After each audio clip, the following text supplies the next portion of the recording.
Hi everyone, welcome back to my channel. ఈరోజు మన వీడియోలో టాపిక్ ఏంటంటే టాలీవుడ్ కింగ్ నాగార్జున గురించి ప్రత్యేక పరిచయం అవసరం లేదు. ఈయన ఇప్పటికీ మన్మధుడుగానే ఫ్యాన్స్ చేత కీర్తింపబడుతున్నాడు. ఇక గత కొద్ది రోజులుగా వరుస ఫ్లాప్స్తో సతమతమవుతున్న నాగ్ ఎట్టకేలకు నాసామిరంగా సినిమాతో మళ్ళీ ట్రాక్లోకి వచ్చేశారు. ఈ ఏడాది సంక్రాంతికి రిలీజ్ అయిన ఈ మూవీతో మంచి హిట్ అందుకున్నాడు.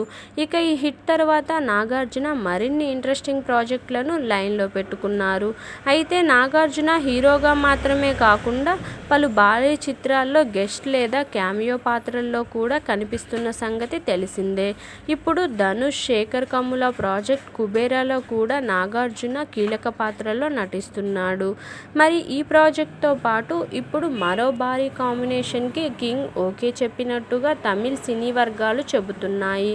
ఈ ప్రాజెక్ట్ ఏంటంటే సౌత్ ఇండియా దగ్గర క్రేజీగా ఎదురు చూస్తున్న ప్రాజెక్టులలో super star Rajinikanth, Lokesh Kanagaraj cinema ఒకటి.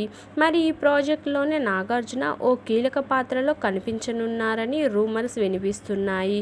ఇదే నిజమైతే ఈ సినిమాపై మన తెలుగు ప్రేక్షకుల్లో మరింత హైప్ పెరుగుతుందనే చెప్పాలి. ఇదండి ఈరోజు టాపిక్. ఈ వీడియో కనుక మీకు నచ్చినట్లయితే లైక్ చేయండి, షేర్ చేయండి. మరిన్ని ఇలాంటి ఇంట్రెస్టింగ్ వీడియోల కోసం నా ఛానల్ను తప్పకుండా సబ్స్క్రైబ్ చేసుకోండి. Thank you for watching.